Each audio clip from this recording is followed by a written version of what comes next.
Hello there, and I hope that you will interact with me on this one because I might ramble a little bit, but I'm going to try to keep this under about 10 minutes. It should be around 10 minutes. But what I'm going to talk about today is something that I learned from Napoleon Hill in The Laws of Success in 16 Lessons. And one of the laws is the law of accurate thought, because it's very important to have very clear and definite understandings of things, because the more clearly and concisely and accurately you can convey your ideas, then the more easily understood that they are. But if your ideas are wrong or incomplete or confusing or difficult to understand, then learning is harder, right? And you don't provide as much value to people if your thoughts are not completely accurate. So here's an example, and we'll use Albert Einstein as an example. So Einstein said this is that the simplest answer is usually the best, but not simpler, because some things are a little bit more complicated than we would like to make them. And he's a perfect example of that, because his theory of relativity was so incredibly elegant and simple, and yet it was just a little bit off. So the reason that I'm talking about this is because recently I've posted a video called On the Rise, and some of you may have seen that already, but in it, I show videos that were sent to me that presumably show players hitting on the rise, but then I take the video and I show in slow motion that indeed most of those shots that the players are playing are not truly taken on the rise. Instead, they're taking very close to the top of the bounce, maybe right at the top of the bounce or slightly after the ball's falling.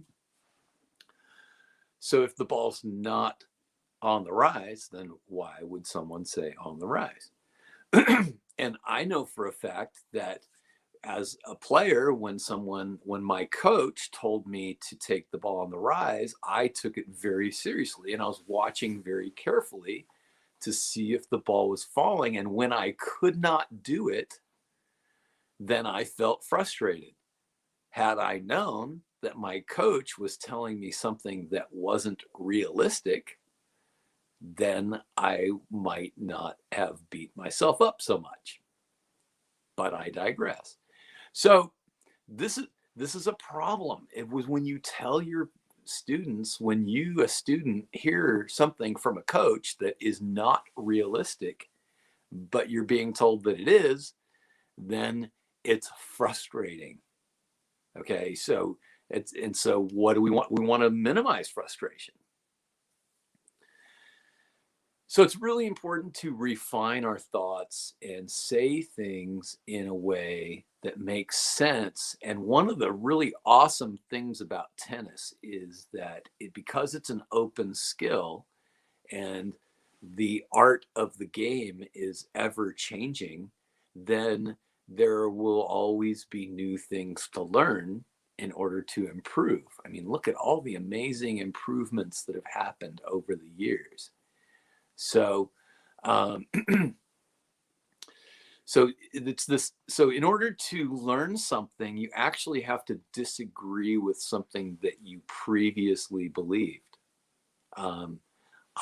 I know that I'm very appreciative of how lots of people have taught me many things that I did not know before, or I was going through life with the belief that you take the racket back a certain way, and then I learned, oh, it's actually better, instead of to take the racket back and have it stationary, it's actually better to keep it in motion. And that facilitates better rhythm and timing. So that helps with the visual and the kinesthetic, right? Because then you're better able to time your shot. Okay, that was something that I learned. Keep the racket in motion. And then another one was about, the forward tilt on the, on the preparation phase of the racket. That was new. I didn't used to know that. And so we have to keep updating our map of how we look at the tennis game. And one thing with the visual training for tennis, there is a lot of content that I did not previously know before writing the book.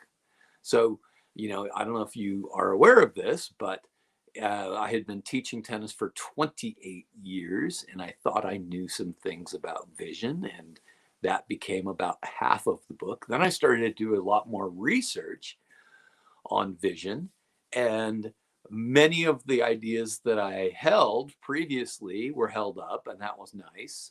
A few of them had to change, and then all new things were learned. And so it's challenging, it's hard, but if you want the very best information, then you have to dig. And if somebody's handing you some really good information, then accept it and think about it and refine what you do. You know, like for instance, I talk a lot about why it's not a good thing to say watch the ball, and why it's actually probably more harmful than good to say keep your eye on the ball. And there's some really good scientific reasons of why. Now, what's a better thing to do? A better thing to do is to think about where and when you're seeing the ball, right? So, so all of this was spurred on by people saying that they tell their players to hit the ball on the rise, and then I say, show me video of your player hitting the ball on the rise. And then what I do is I take a screen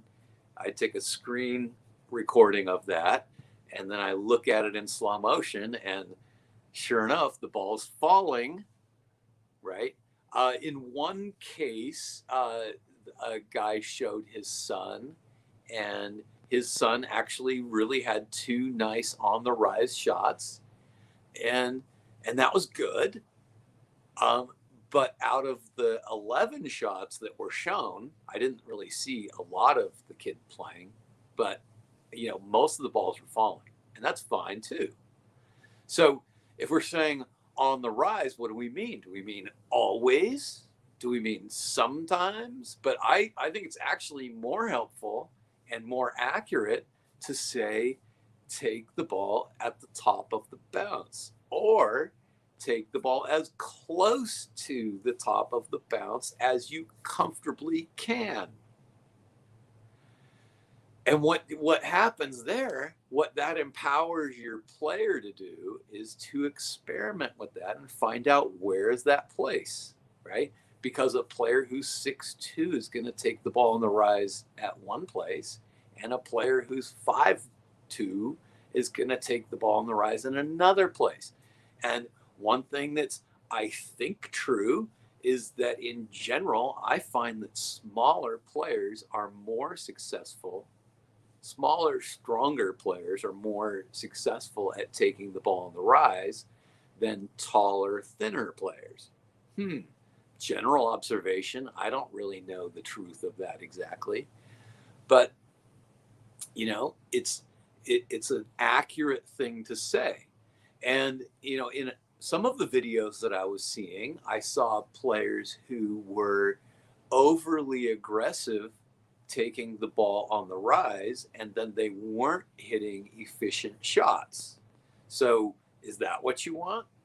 I don't think so. So if you're breeding overly aggressive play, then that is not the most helpful thing. I mean, what we want to do is stay within that wonderful phrase, controlled aggression.